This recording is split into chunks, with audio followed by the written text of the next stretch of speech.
Title: The Woman Who Cleans the Street After Midnight. It's quiet where I live.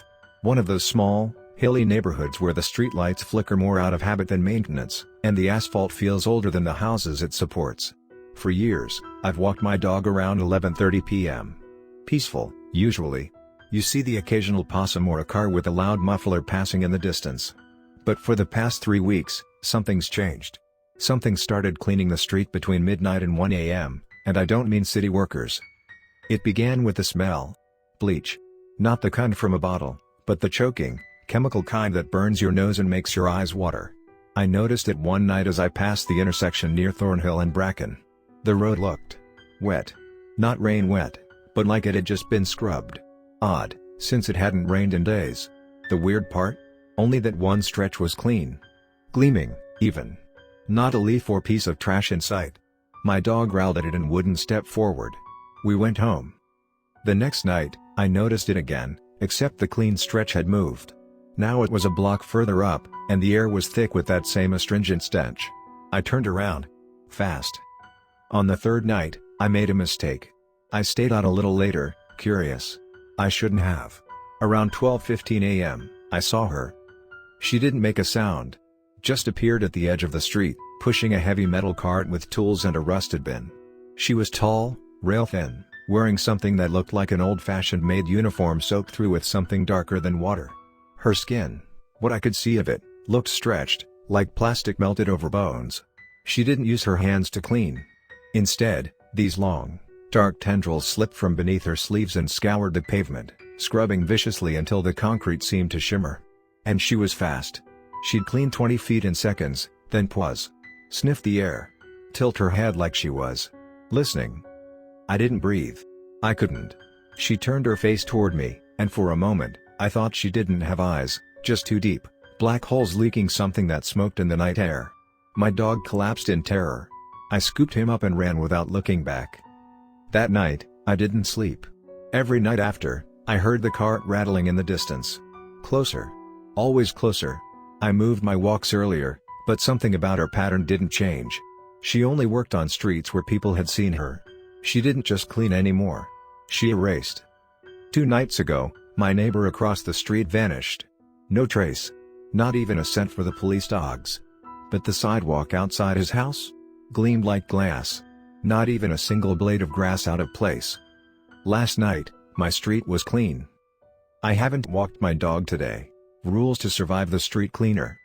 1. Never walk past midnight. Her shift begins at 12:01 a.m. and ends at 1 o'clock. She is always on time.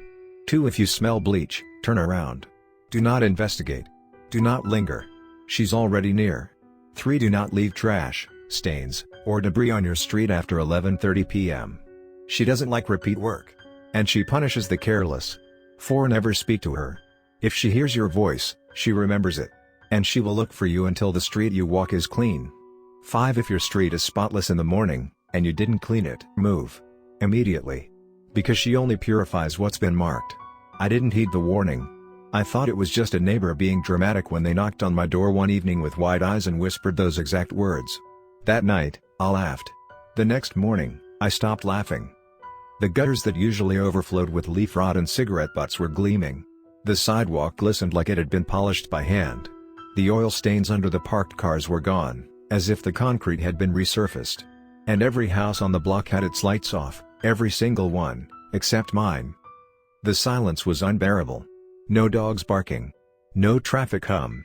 No wind through the trees. Just an unnatural stillness, like the world had taken a breath and refused to let it out. Then I saw the lines. Faint, like chalk, but etched deep into the asphalt. Symbols that looked like something between teeth and thorns.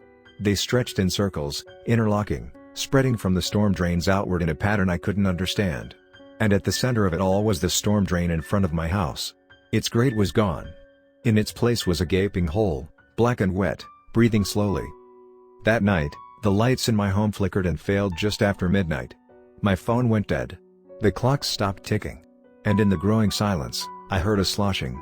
Like wet hair dragged across tile. I didn't sleep. I sat with my back to the door, flashlight trembling in my hands. She didn't knock. She never does. When she comes, she just seeps in, through drains, under cracks, from places you forgot to cover. And when she's inside, it doesn't feel like someone's watching. It feels like someone is remembering you. At 3:13 a.m., the streetlight outside turned back on. Not a flicker. A solid, blinding white glow. I opened the door just an inch. The houses across the street were gone. Not dark. Not burned. Gone. Empty lots where they stood. Street signs vanished. Even the trees looked new, like they'd grown overnight from perfect black soil. And then, I saw her. She doesn't walk. She floats, but not gracefully, like she's too heavy for the world to carry. Her face is blank skin stretched over nothing. Where her eyes should be, the skin pulses like something beneath is struggling to look out. Her arms are too long, dragging behind her like limp roots. And that sound, wet, dragging strands of hair across pavement, followed her as she slid toward the next house. Mine. I shut the door. She didn't try to come in. She just passed by. But when I woke up the next morning, my house was spotless too. They say she's not punishing anyone. She's reclaiming what was always hers.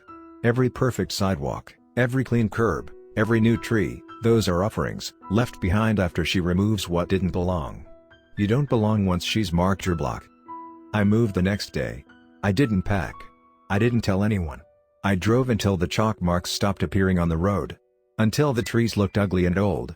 Until the streets were filthy again. Because she only walks where it's clean. And when she walks, she erases. If you wake up one morning and your neighborhood sparkles like it's brand new, don't smile. Don't breathe easy. Run. Because she's already cleaned everything else.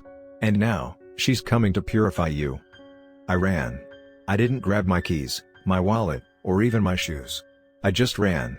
Out the back door, across the dew-slick lawn, past the still swinging gate that had no reason to move. My breath caught in my throat not from exhaustion but from something heavier, like the air had thickened behind me, chasing me, clinging to my skin like wet gauze. I didn't look back. You don't look back when the purifier chooses you. That's how she gets in.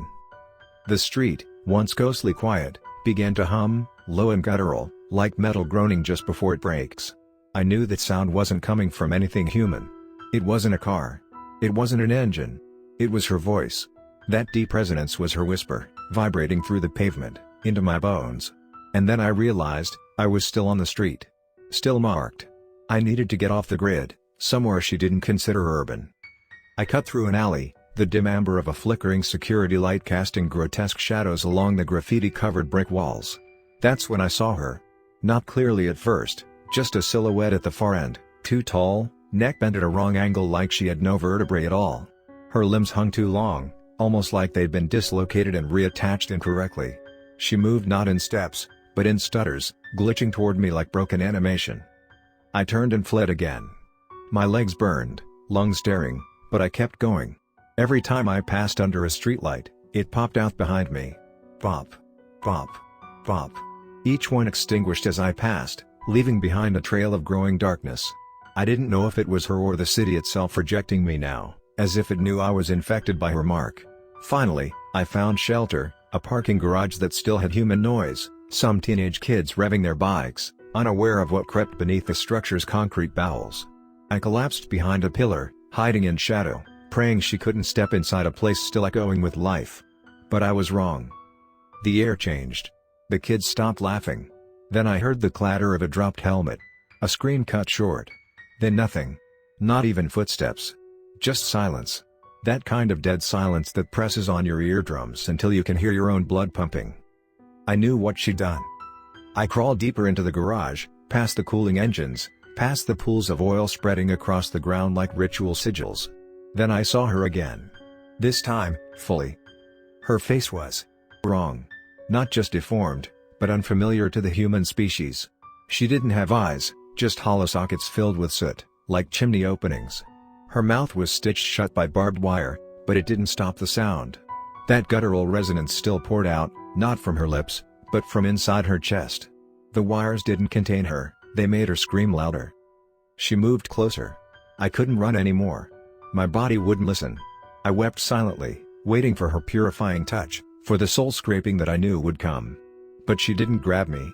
She crouched low, inches from my face, and simply stared with those awful voids.